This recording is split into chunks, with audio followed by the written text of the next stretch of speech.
Hey, Moral Gamers, we're doing a non-video game review. This time we're actually going to do a card game. Magic. Magic the Gathering. This has been around since the 90s, and it is a collectible card game, meaning that you're going to collect cards and you're going to put them in a deck of about 60, and whatever strategies you come up with, that's how you will battle against your opponent. What is Magic? Well, Magic has about 7 different types of cards. You have your land cards, you have your creature cards,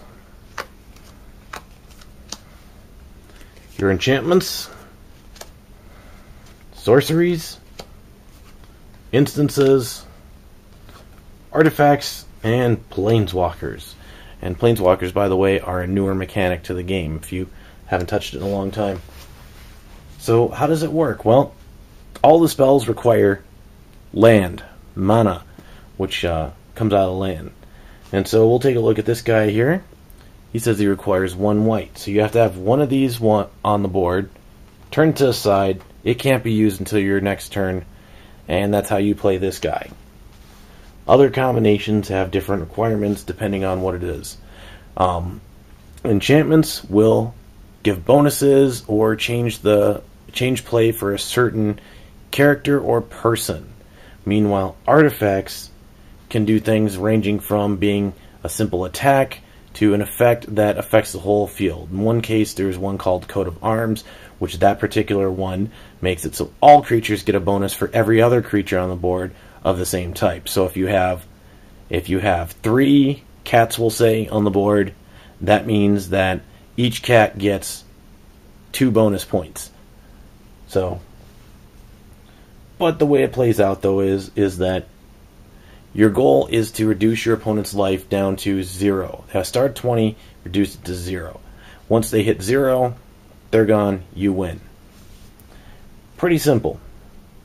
What I like about this game is that your creativity is what determines how you play. So if you're the person who likes to, say, like my wife, this is a cat deck, she likes all cats in it, she has the freedom to do that. There are other people who build decks based around a strategy. I have one called a mill deck, which basically it's based on making them flip cards into the discard pile every turn.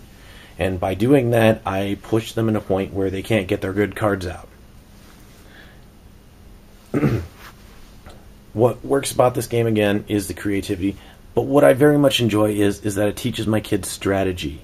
And I have my kids playing as well. They build their own decks. And you can actually build a deck for as low as $5 there. $5. Versus there are people who spend significant amount of money in decks and they build them for upwards of $1,200. Now, the value of a card can easily be seen. You'll find a little symbol in the corner, and if that symbol is black, as in this card, this card, this card, these all have different black symbols because they're from different series in the game. But the fact that it's black tells you that, hey, these are penny cards. They're worth about a penny. And then other cards will have gray symbols on them, like this card, this card. These ones are going for a little bit more. They're uncommon, as they call them, but they cost a little bit more. You'll get rare cards, which will have actually a gold symbol on them. Gold cards go for minimum of $1, and it goes on up. I haven't seen many over $10, but they exist. And then anything with red in it, like this card right here, a red one is certainly a rare card. They're called mythic rare, and when it's mythic rare, that means that you're going to be paying a minimum of $10. Some of those cards can go for $400 a piece, depending on what you're paying. But again, this is a fun game. It's a collectible game, not for people who have obsessive disorders.